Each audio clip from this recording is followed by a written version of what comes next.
हम सब हर दिन कागज का इस्तेमाल करते हैं, किताबों में, ऑफिस में, कभी-कभी तो अपनी कॉफी के कप में भी।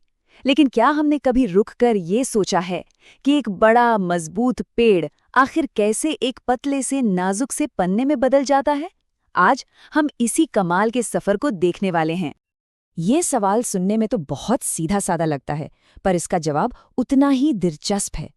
ये सिर्फ लकड़ी काटने भर की बात नहीं है, इसमें तो विज्ञान, इंजीनियरिंग और कुदरत का एक कमाल का मेलजोल है। तो चलिए इस सवाल की तह तक चलते हैं। किसी भी बड़े सफर की तरह कागज का सफर भी उसकी शुरुआत से शुरू होता है, यानी कि उसके कच्चे माल से। और ये जानकर शायद हैरानी हो कि ये कहानी सिर्फ पेड़ों तक ही सीमित नहीं है। हाँ, ये तो है कि कागज का सबसे बड़ा सोर्स लकड़ी ही है, लेकिन जैसा कि यहाँ दिख रहा है, बांस, गन्ने की खोई और यहाँ तक कि हमारा पुराना रिसाइकल किया हुआ कागज भी इस्तेमाल होता है।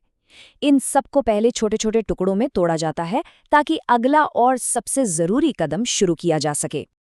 तो अब हम इस प्रोसेस के सबसे जादुई हिस्से में आ गए हैं। हमें ठोस लकड़ी को एक ऐसी चीज में बदलना है जिसे कोई भी आकार दिया जा सके। और ये बदलाव होता है लकड़ी को लुगदी यानी कि पल्प में बदलकर। असल में यही कागज बनाने का असली बेस है।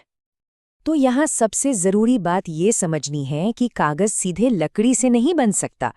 पहले लकड़ी के रेशों को अलग करके एक गीला दलिया जैसा मिक्सचर बनाना पड़ता है, जिसे कहते हैं लुगदी या पल्प। इसको कागज बनाने का आटा भी कह सकते हैं। अच्छा, तो लुगदी बनाने के दो मेन तरीके हैं और दोनों के अपने फायदे और नुकसान हैं।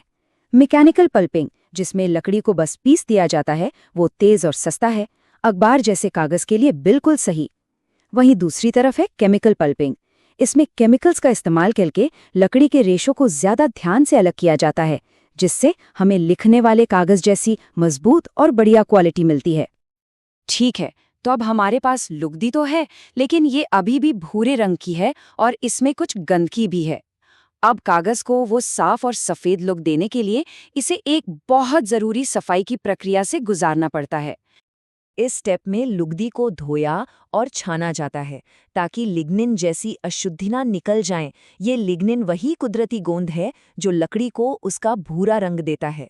इसके बाद इसे ब्लीच किया जाता है ताकि हमें वो चमकदार सफेद कागज मिल सके जिसकी हमें आदत है।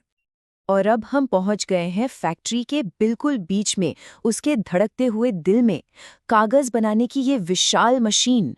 सच कहूं तो ये इंजीनियरिंग का एक जीता जागता चमत्कार है, जो पानी जैसी पतली लुगदी को लेती है और उसे ठोस कागज की शीट में बदल देती है।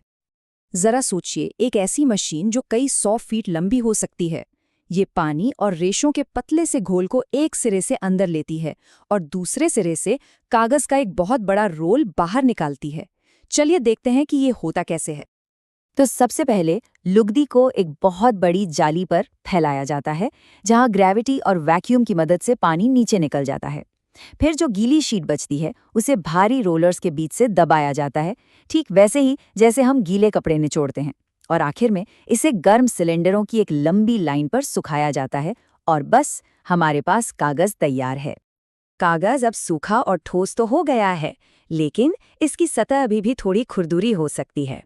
इसे लिखने और छापने के लिए एकदम परफेक्ट बनाने के लिए एक आखिरी कदम अभी बाकी है।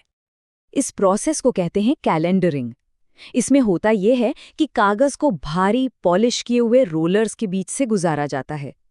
ये एक तरह से कागज को इस्त्री करने जैसा है, जिससे उसकी सतह चिकनी, एक जैसी और चमकदार हो जाती है, जो छपाई और लिखने के लिए एकदम परफेक्ट है।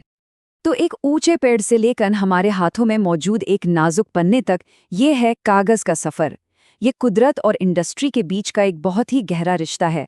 अगली बार जब कोई पन्ना पलटे तो बस एक पल के लिए उस कमाल की यात्रा को याद करिएगा जो उसने हमारे हाथों तक पहुंचने के लिए की है।